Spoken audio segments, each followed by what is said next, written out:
সুপ্রিয় শিক্ষার্থী, আশা করি তোমরা সবাই ভালো আছো, সুস্থ আছো এবং নিরাপদে আছো। অনলাইন ক্লাসে তোমাদের সবাইকে আরো একবার স্বাগত জানাচ্ছি। আমি আইনুন নাহার, প্রভাষক, Lakers public school and college, Rangamati. সুপ্রিয় শিক্ষার্থী, আমরা ব্যবসায় উদ্যোগ চতুর্থ অধ্যায় মালিকানা ভিত্তিতে ব্যবসায় এই অধ্যায়টি নিয়ে আলোচনা করছিলাম। এর আগের ক্লাসে আমি তোমাদেরকে যৌথ মূলধনী সম্পর্কে ধারণা দিয়েছিলাম। তারই ধারাবাহিকতা হিসেবে আজ আমি তোমাদেরকে যৌথ মূলধনী ব্যবসায়ের গুরুত্ব এবং যৌথ মূলধনী কোম্পানির গঠন প্রক্রিয়া নিয়ে আলোচনা করব। এর আগের ক্লাসটিতে যৌথ মূলধনী কোম্পানি আমি যখন তোমাদেরকে পড়াচ্ছিলাম তার শেষের দিকে কারিগরি কিছু ত্রুটির কারণে আমি তোমাদেরকে যৌথ মূলধনী কোম্পানির প্রকারভেদটা ভালো করে আলোচনা করতে পারিনি। আমি আমার মূল ক্লাসে চলে যাওয়ার আগে তোমাদেরকে যৌথ মূলধনী কোম্পানির প্রকারভেদ নিয়ে একটু আলোচনা করে দিতে চাই। সুপ্রিয় শিক্ষার্থী, আমরা জানি যে যৌথ মূলধনী কোম্পানি অনেক প্রকারের আছে, কিন্তু মূলত তোমাদের পাঠ্য বইয়ে যৌথ মূলধনী কোম্পানি দুই প্রকার উল্লেখ করা আছে।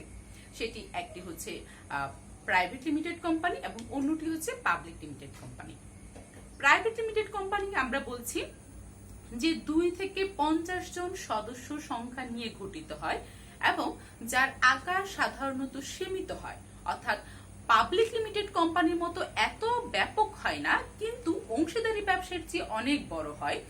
তো সেই কোম্পানিকে, যেই কোম্পানির সদস্য সংখ্যা হবে 2 থেকে 50 জন এবং এর শেয়ার শুধুমাত্র সেই 2 থেকে 50 জন সদস্যদের মধ্যেই কিন্তু হস্তান্তর যোগ্য হবে। কোনোভাবেই 2 থেকে 50 জন মানে পাবলিকের কাছে কখনো সেটা হস্তান্তর যোগ্য হবে না। সেই কোম্পানিকে আমরা বলছি প্রাইভেট লিমিটেড কোম্পানি। আর পাবলিক লিমিটেড কোম্পানি সেটি হচ্ছে 7 থেকে সর্বোচ্চ শেয়ার দ্বারা সীমাবদ্ধ, এইরকম কোম্পানিকেই আমরা বলছি public limited company. Public limited company সাধারণত জনসাধারণের উদ্দেশ্যে শেয়ার ক্রয় এবং বিক্রয়ের জন্য এবং ঋণপত্র সংগ্রহের জন্য আহ্বান করতে পারে। সেই রকম কোম্পানিকে আমরা পাবলিক লিমিটেড কোম্পানি বলছি। পাবলিক লিমিটেড কোম্পানি জনগণের কাছে অবাধে শেয়ার হস্তান্তর করতে পারে, ঋণপত্র ক্রয় বিক্রয়ের জন্য আহ্বান করতে পারে। আমরা প্রাইভেট লিমিটেড কোম্পানি এবং পাবলিক লিমিটেড কোম্পানির মধ্যে পার্থক্যটা আসলে ঠিক ওই জায়গায় যে প্রাইভেট লিমিটেড কোম্পানি অবাধে জনসাধারণের কাছে শেয়ার হস্তান্তর করতে পারে না, কিন্তু পাবলিক লিমিটেড কোম্পানি অবাধে জনসাধারণের কাছে শেয়ার হস্তান্তর করতে পারে। চলো সুপ্রিয় শিক্ষার্থী, এবার আমরা আমাদের মূল ক্লাসে চলে যাই। আমাদের আজকের আলোচনার বিষয় হচ্ছে যৌথ মূলধনী ব্যবসায়ের গুরুত্ব।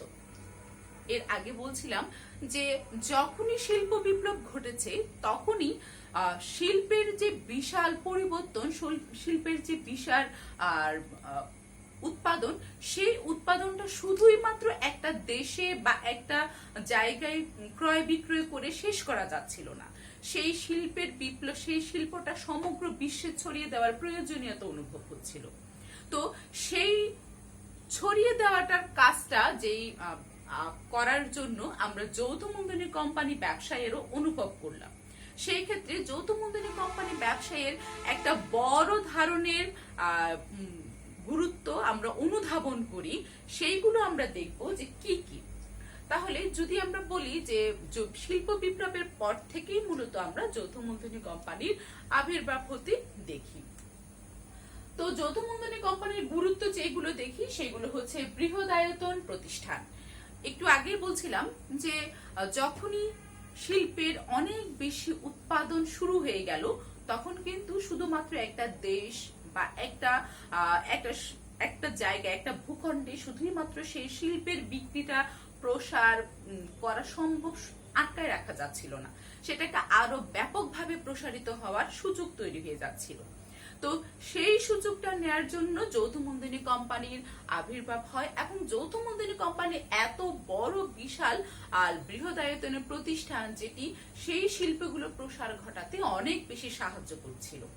আমরা সব দেখি যে যৌথ মূলধনী কোম্পানিটা পাবলিক এবং প্রাইভেট লিমিটেড কোম্পানিটাও বৃহৎ, অনেক বড়, 2 থেকে 50 জন সদস্য সংখ্যা সেখানে আছে এবং পাবলিক লিমিটেড কোম্পানি তো আরো বিশাল, আরো বড়।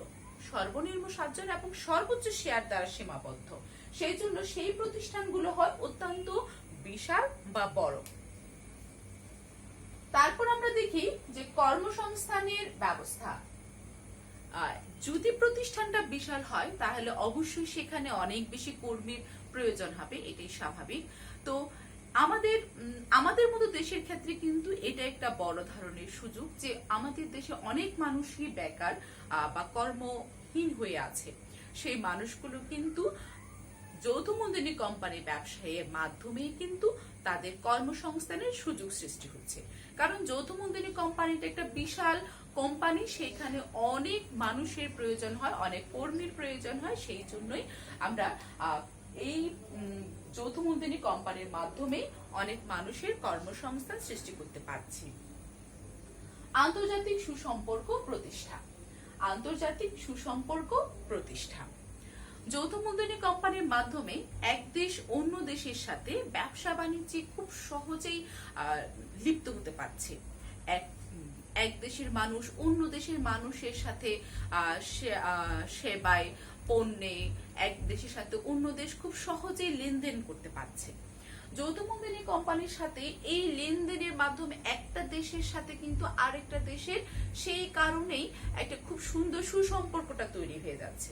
স্বাভাবিকভাবে আমি যখনই কোনো দেশ থেকে কিছু আনবো, কোনো দেশ যখন আমার থেকে কোনো কিছু নিয়ে যাবে, স্বাভাবিকভাবে একটা সুসম্পর্ক তৈরি হবে।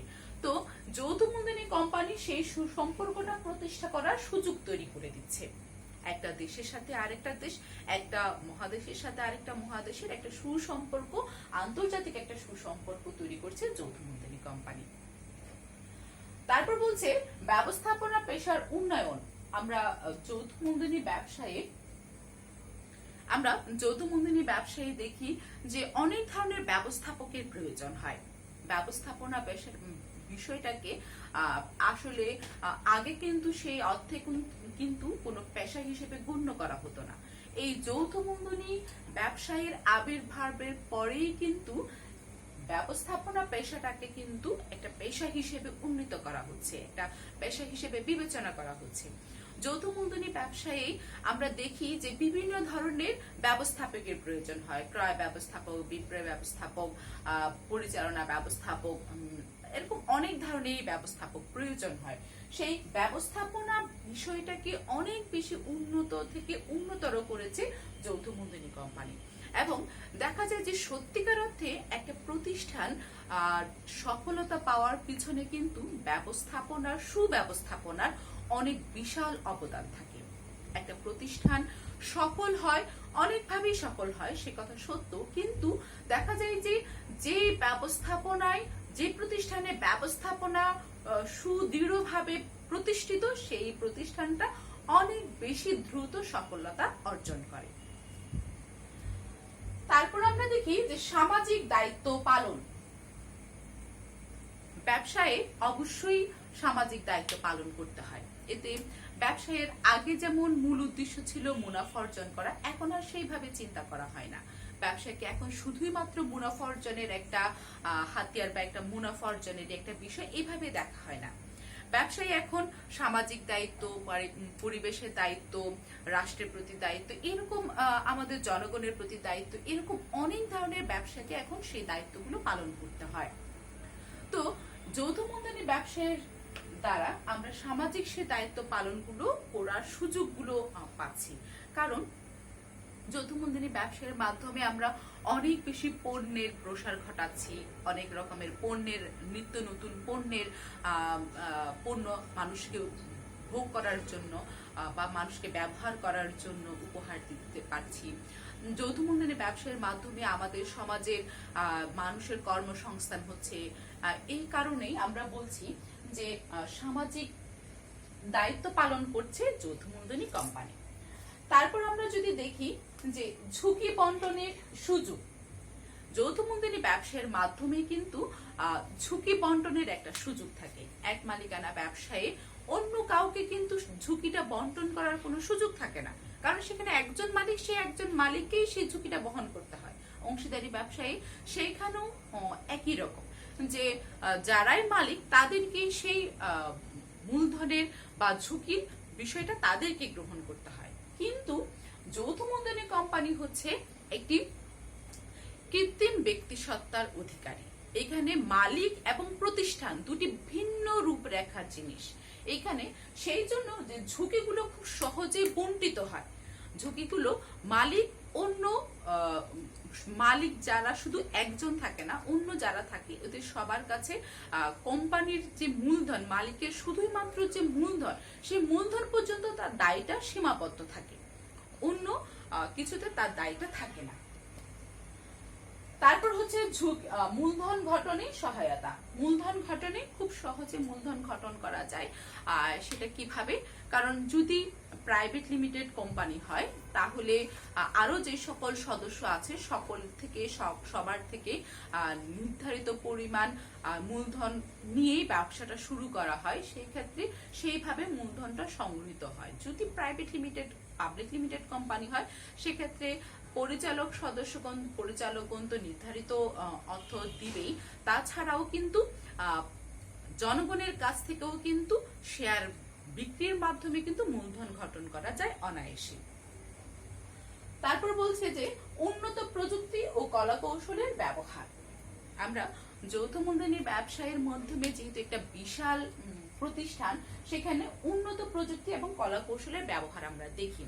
স্বাভাবিকভাবে যদি আমরা একটু চিন্তা করি যে আমি যদি একটা শার্ট নিজের হাতে কেটে বানাই, সেটা হয়তো কিছুটা নান্দনিক হবে, এটা ঠিক, কিন্তু আমি একেবারে পারফেক্ট বা এটার যে একেবারে মসৃণতা বা একটা পারফেক্ট একটা শার্ট বলতে যা বোঝায় সেটা আমি হয়তো পাবো না।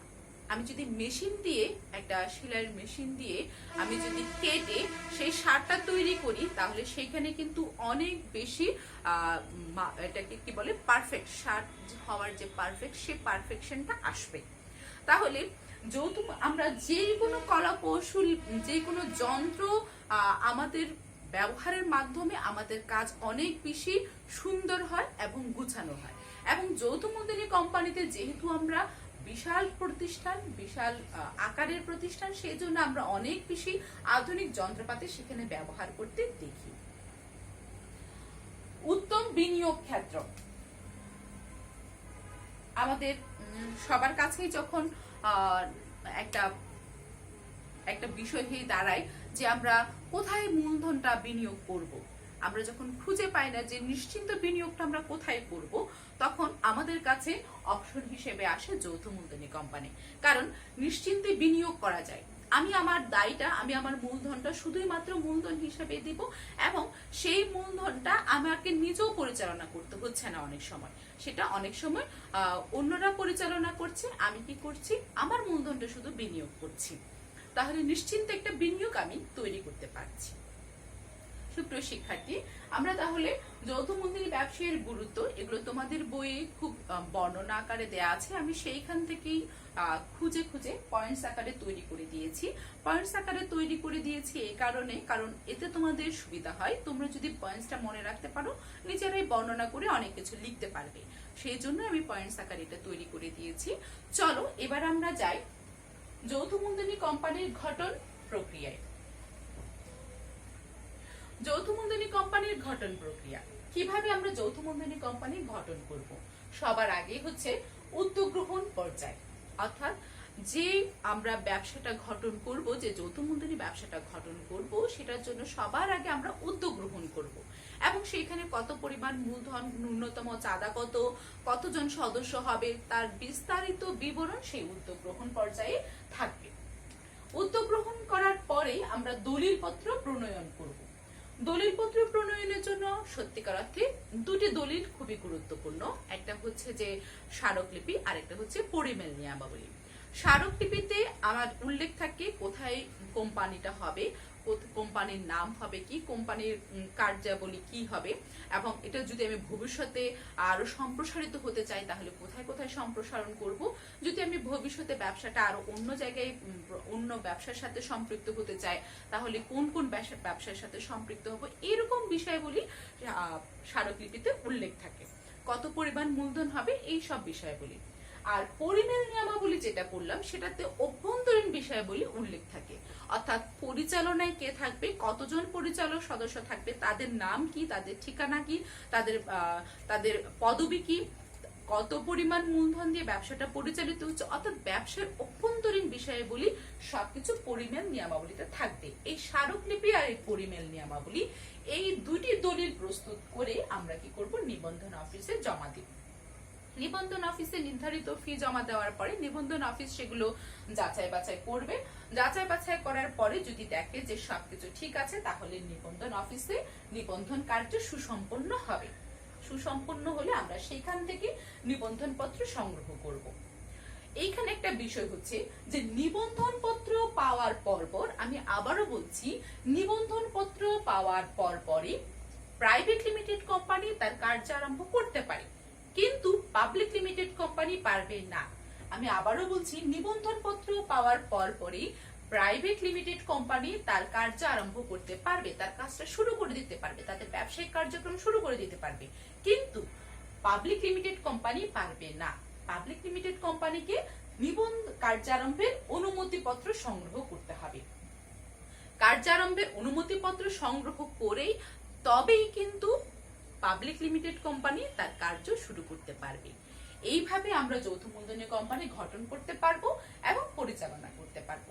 কি কি সেগুলো হচ্ছে উদ্যোগ গ্রহণ পর্যায়ে, দলিলপত্র প্রণয়ন পর্যায়ে, নিবন্ধন পর্যায়ে এবং কার্যারম্ভের অনুমতি পর্যায়ে।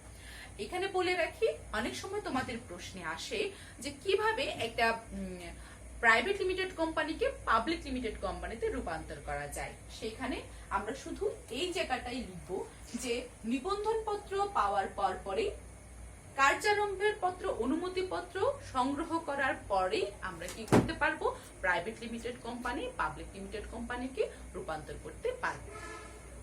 সুপ্রিয় শিক্ষার্থী, আমরা যৌথ মূলধনী কোম্পানির বিস্তারিত বিবরণ দিয়ে তোমাদের বিষয় তোমাদের পাঠ্য বইয়ে যে যৌথ মূলধনী ব্যবসায়ের সম্পর্কে আছে, যৌথ মূলধনী ব্যবসায় নিয়ে তার বিস্তারিত শেষ করছি। আমরা এরপরে ধরবো সমবায় ব্যবসা। আশা করছি তোমরা আমার সাথেই থাকবে এবং সমবায় ব্যবসায়ের সাথে সমবায় ব্যবসায়ের ক্লাসটিতে অংশগ্রহণ করবে। ধন্যবাদ সবাইকে।